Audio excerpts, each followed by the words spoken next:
Hercule Poirot sat in his study, the golden light of the evening sun casting long shadows over the room, filling it with a quiet sense of foreboding. His sharp eyes, which usually gleamed with the thrill of a new case, now seemed distant, clouded by something he couldn't quite put into words. The fire in the hearth crackled softly, the only sound in the otherwise still room. The table in front of him was cluttered with papers, all relating to a single case, one that had, for the past few days, consumed his every thought. The case that was proving to be unlike any other he had ever solved. Captain Hastings, ever loyal and observant, sat across from Poirot, quietly sipping his tea, though his gaze never strayed far from his friend.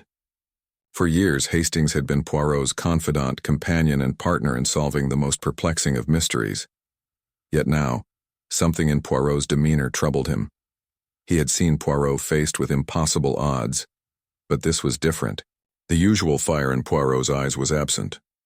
There was something heavy in his posture, something that suggested that Poirot, despite his usual confidence, was perhaps finally grappling with something too big for him to outwit. "This case," Poirot began, his voice steady but laced with something far deeper than the usual calm. "It is unlike any other I have encountered.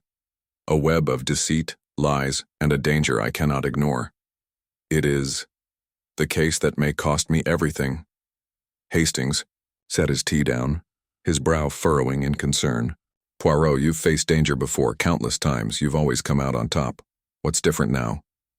Poirot's eyes locked onto his, a rare vulnerability flickering across his usually impassive face. "This time, Hastings, I have no answers, no deductions that can explain what I have uncovered, only an ever-growing feeling that I am being pulled toward a final reckoning." The case in question had begun innocently enough, a series of seemingly unrelated deaths among the city's elite. At first, Poirot had thought it nothing more than a string of tragic accidents, but as he began to dig deeper, he discovered a pattern. Each victim had been a prominent figure in society, someone with secrets, but what truly troubled Poirot was that the pattern didn't just involve murder, it involved manipulation, deceit, and a force so elusive, so hidden in plain sight, that Poirot himself had failed to see it for what it was until it was nearly too late. The victims had all been wealthy, influential men and women, but each had their own dark pasts: affairs, financial ruin, blackmail, and threats from the underworld. Poirot had initially assumed the killer was targeting these secrets, punishing those whose sins had come back to haunt them. But the deeper he investigated, the more complex it became. The victims weren't being killed because of their sins. They were being killed because someone wanted to make them pay for something else, something that Poirot had yet to uncover.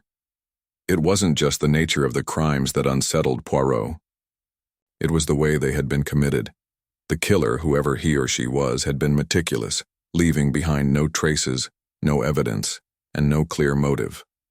The deaths were clean, too clean.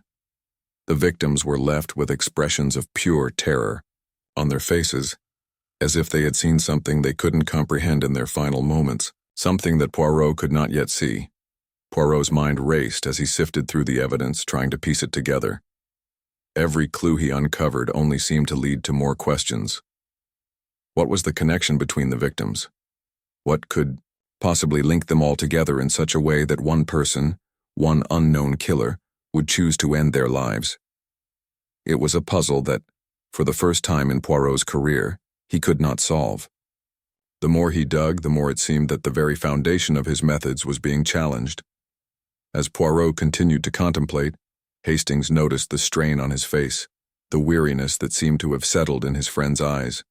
He had seen Poirot work tirelessly before, but this time was different. Poirot had always been unshakable, a man whose mind never wavered under pressure.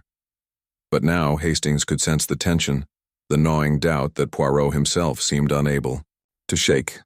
"You're not telling me everything, are you, Poirot?" Hastings finally asked, his voice quiet but insistent.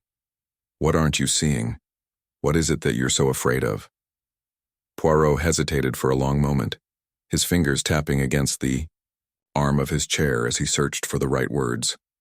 Finally, he spoke, his voice low and filled with a sense of finality.